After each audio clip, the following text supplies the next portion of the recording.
Well, I received a phone call at 2 in my morning, and I thought, well, this is obviously a junk call and maybe I shouldn't bother to answer it.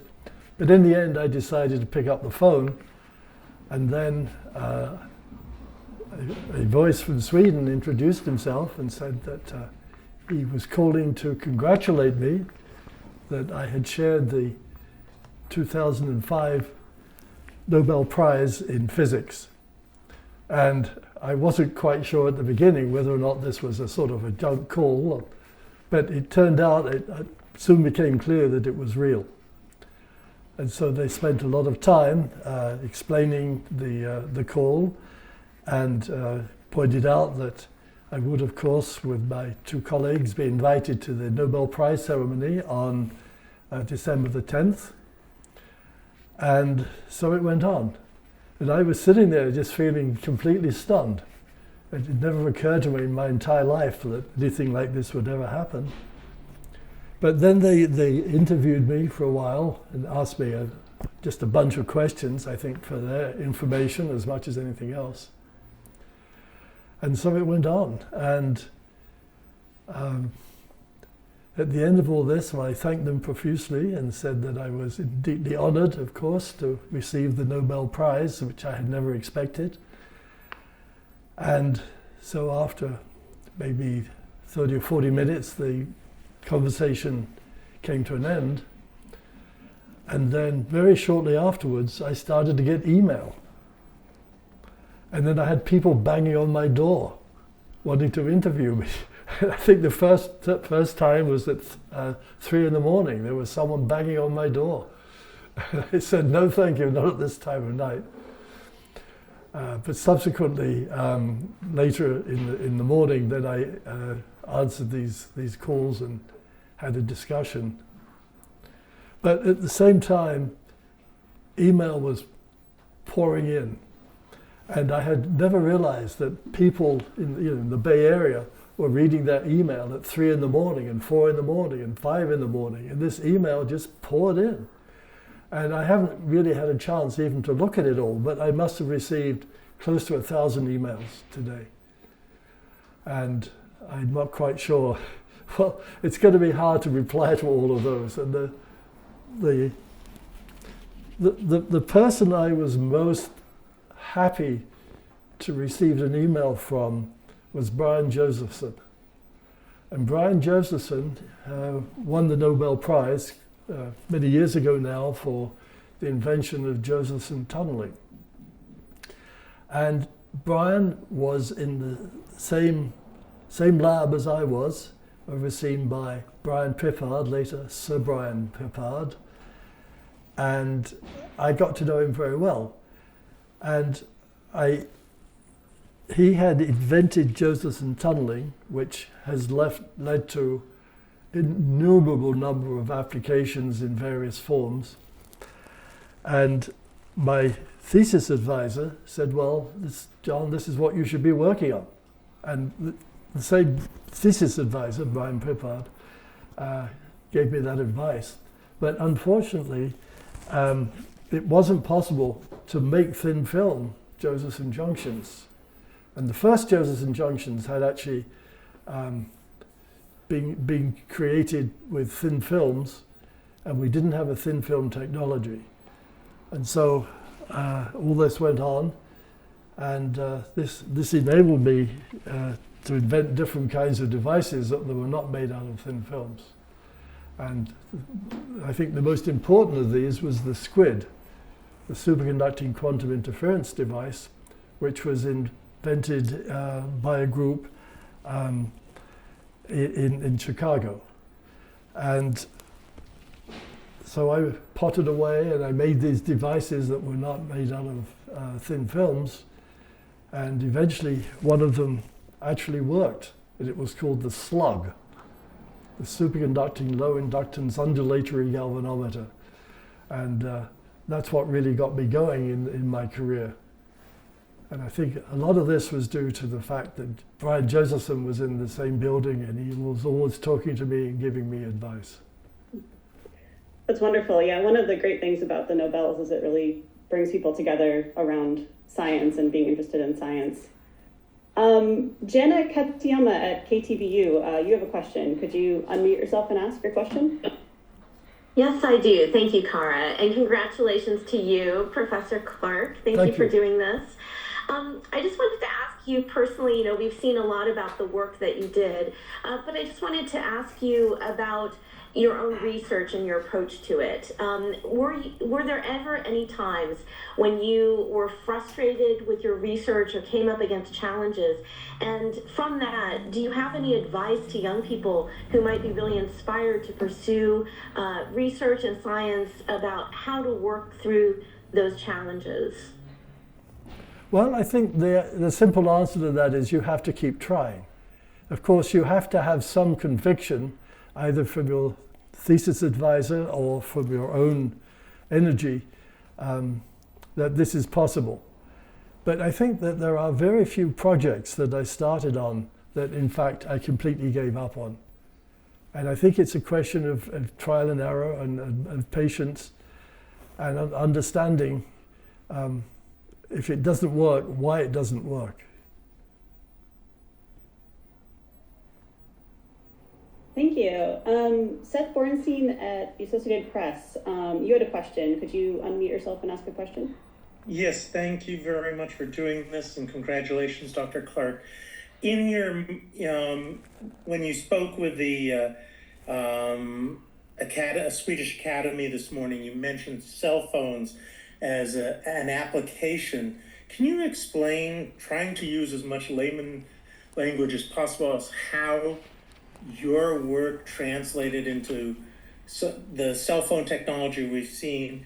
And in terms of, is there more hope for the future than what we've actually seen so far? In other words, especially with quantum computing, is there far more promise ahead than what we've already seen from your work? Well, I think to answer that question, I have to say a little bit about what we did. And the citation from the Nobel Prize Committee was for the discovery of macroscopic quantum tunneling and energy quantization in an electrical circuit. Now, that sounds like a very complicated sentence or statement, but one can break it down into pieces. And for example, when we talk about energy quantization, this is something that we all learn about in rather elementary physics. For example, the hydrogen atom. We learn about the structure of the hydrogen atom. And what we learn is that the electron in a hydrogen atom, or the electrons in bigger atoms, can have energy levels. But they're not just random energy levels. The energy levels are quantized, so that they have very specific values. And for example, in rather elementary physics in university, we learned that how to calculate the quantization. So the idea of quantization is actually quite well known. Now, the other part of the citation talks about macroscopic quantum tunneling. And again, this is something that we all learn about. And for example, a good example of that is Josephson tunneling. Again, talking about my colleague in the Cambridge physics department. And the idea there is that a pair of electrons can tunnel through a barrier. And the probability of doing that is something that in principle is calculable. But all of these tunneling procedures are for single electrons or pairs of electrons. And what Michel Devoret and John Martinis and I figured out is that if you design the circuit properly, then you could actually have tunneling of very large objects. And that's where the macroscopic tunneling comes from. And that's the thing, combined with the energy quantization, that in the end won us the Nobel Prize. That we had understood that procedure, and we had in particular understand how to calculate it. And this is 40 years ago. And all this came about in due course, not in a year or two, but over the years, that this sort of process is in fact part of our phone system. My iPhone basically works on that procedure. Also, there's an enormous effort now to generate various quantum devices that are leading to all kinds of very important informations, not the least of which is the quantum computer. And there's an enormous effort now to sort of develop all those procedures. Yeah, it's really exciting what these are leading to. I know that the experiments that led to this Nobel Prize were conducted at Berkeley. Could you talk a little bit about what role UC Berkeley played in the discovery? Well, first of all, it employed me, so that was the first requirement. It provided me with a lot of lab space, and so under typical circumstances for the first many years of my career, I had enough laboratory space to employ something like a 10 or even a dozen graduate students and postdocs. And so they provided the space for them. It turns out that in the first many years of my career, I actually got my research funding from the Lawrence Berkeley National Lab. And they, as the years went on, they provided larger and larger amounts of money that both supported my group, but also provided the research funding. And for example, as time went on, I started to need more and more expensive equipment of various types. For example, a dilution refrigerator, which is a rather expensive thing, but this enables one to cool down devices to tens of millikelvin under appropriate circumstances. And all this worked very well. And so all this was in the framework, not of the Lawrence Berkeley lab so much, but of the physics department on campus. And they provided the resources to do that. And of course, I was also teaching every semester, except when I was on sabbatical leave. I would teach a course. And so all this was in parallel to my research. And so it was quite a lot of work, but it was, to me, incredibly engaging. I enjoyed teaching, but I really did my best to look after my students and postdocs. And I had this sort of policy that I would try to talk to each of my students and postdocs every day. Maybe only just to stop by the lab and say, how's it going? But I just wanted to make sure that people were sort of content with what they were doing. And sometimes the projects they were working on were also very demanding and very, very complicated. But I just wanted to make sure that they sort of were on top of things. That's great. Maggie Donaldson at the AFP, could you unmute yourself and ask your question? Hi there, and thanks so much. Congratulations. Most of the Nobel winners thus far this year have been based in the US, and that comes at a moment that there's a lot of concern and fear over like a loss of federal funding in the sciences, but throughout academia. And I wonder if you have any thoughts on that and the importance of federal funding to research such as your own. Yeah. This is an immensely serious problem. And I certainly know personally people who've lost most of their funding. And this will cripple much of the United States science research unless they reverse this procedure. And for example, it's not just physics. For example, the NIH, National Institutes of Health, have taken enormous hits in their funding for reasons that are entirely beyond any understanding that any of us have. But this is going to cripple science, and it is going to be disastrous.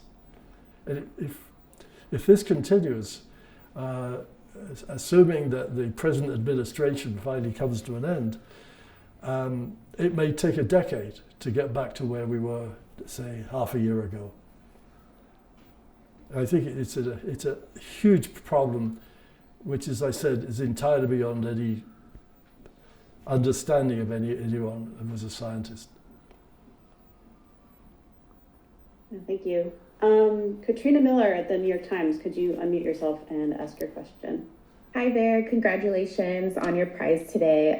Sort of a follow-up question to that. What really strikes me about this discovery is that it is awarded for very fundamental work that has led to so many different everyday applications, but that were at the time, maybe those applications you and your team didn't foresee. And so I'm curious what your thoughts are on the importance of pursuing basic research questions like this, even if there is no clear direct societal benefit. I think it's absolutely vital because so many crucial applications originate in the basic science, and understanding that. And another example to come back to is Josephson tunneling. I mean, when Josephson invented the Josephson effect, there were actually eminent theoretical scientists who said this is all nonsense. There's no way that this is possible. And I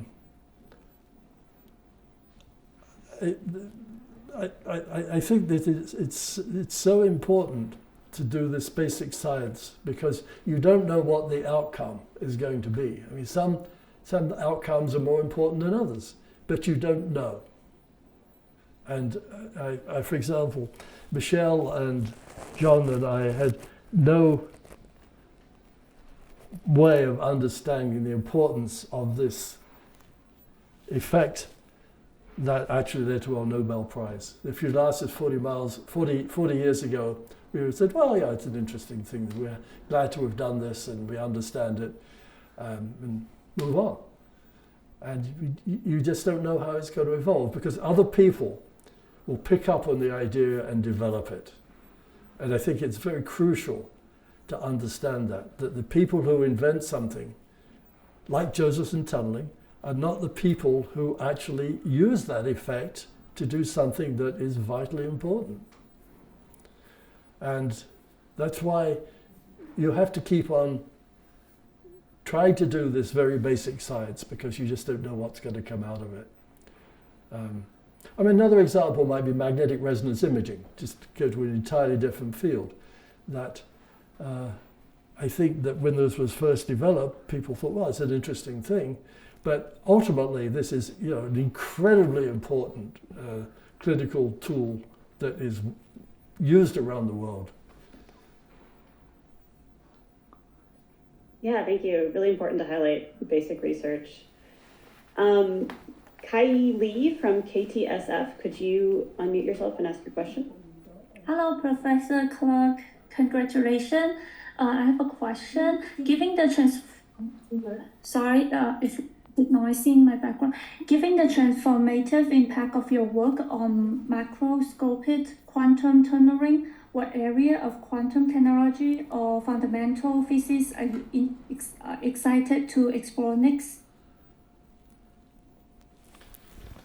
You're asking why did we decided to do that? Yes, and what is the next step? Well, I think we've seen the next step, which has been going on for 40 years. I think that, I don't know, Michel and John and I were sort of pottering around and thinking about, well, what should we do next? And we started to think about whether it was possible to make experiments that depended on just the tunneling of, say, a single particle or two particles of electrons. Is there something we could do to engage that in a way that would make it applicable to large-scale systems? And it was just something we talked about for a long time. I mean, we go out and have lunch and we would just say, well, is this worth doing? If so, how would we do it? And do we know how to design the circuit? Which is not trivial, by the way. And it eventually led to this invention. First of all, we had to understand how it was going to work, and then we had to fabricate it. And I had a lot of quite sophisticated equipment in my lab, fortunately, because I had been well funded through the UC Berkeley lab. And so we had to have a means to lower the temperature, as I said previously, to some very low temperatures. But we also had to have the means to develop these thin film circuits, which were not trivial. But we had enough experience from our previous research to know how to do that.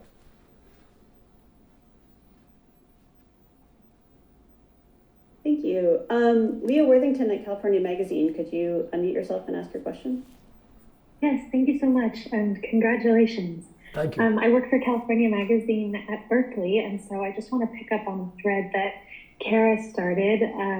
I'm curious if you think, you talked a little bit about resources and financial support. I'm curious if you think there's something unique about the culture or environment at institutions like particularly Berkeley that facilitate research like yours and like your fellow learners.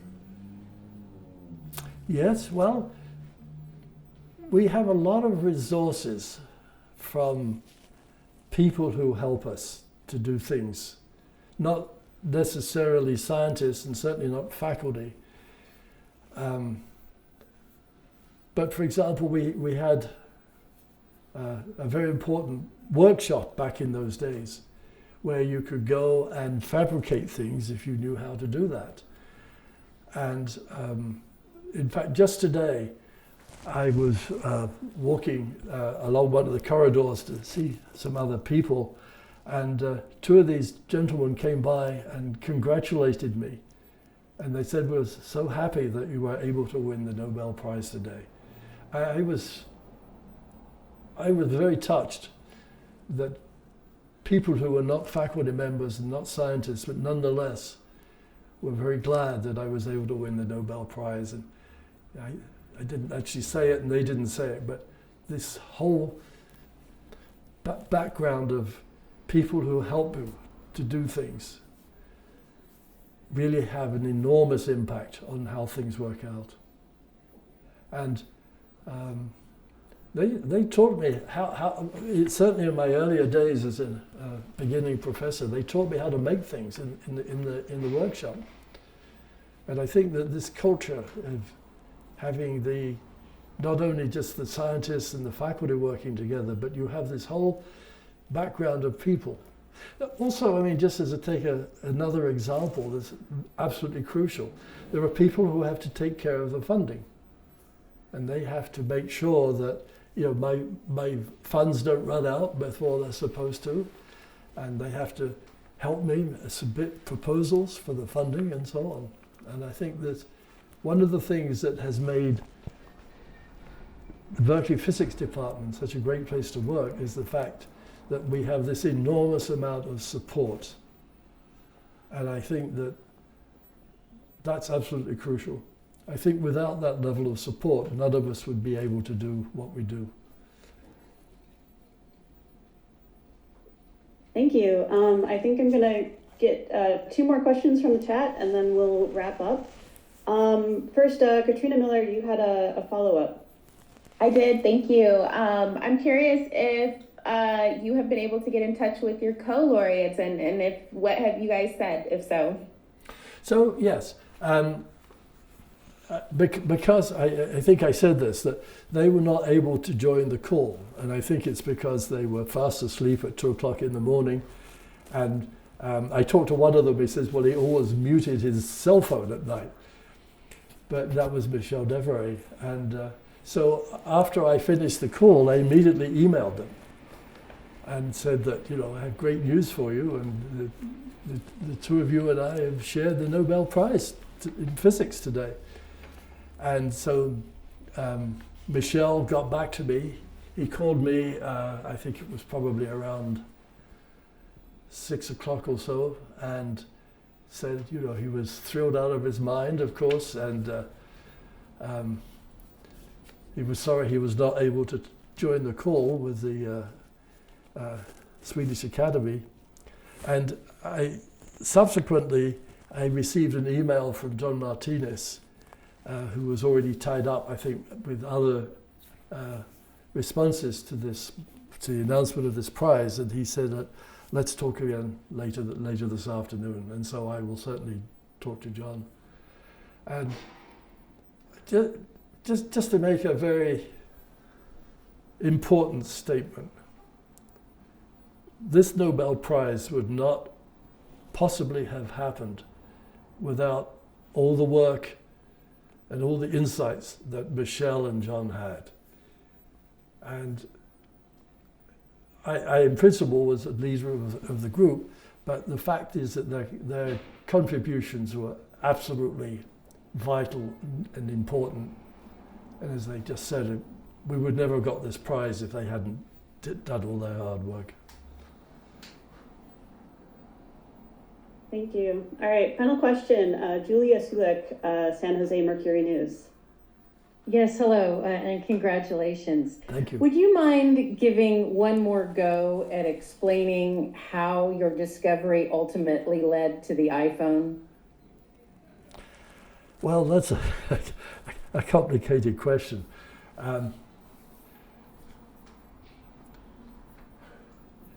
It's because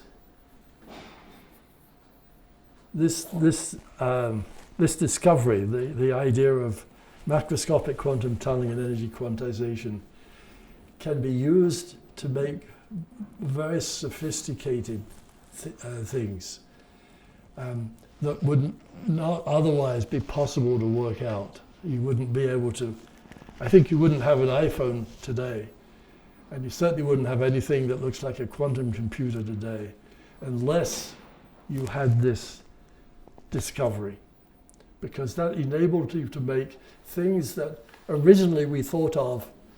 If you go back something like 100 years, that's when, first of all, quantum mechanics was invented.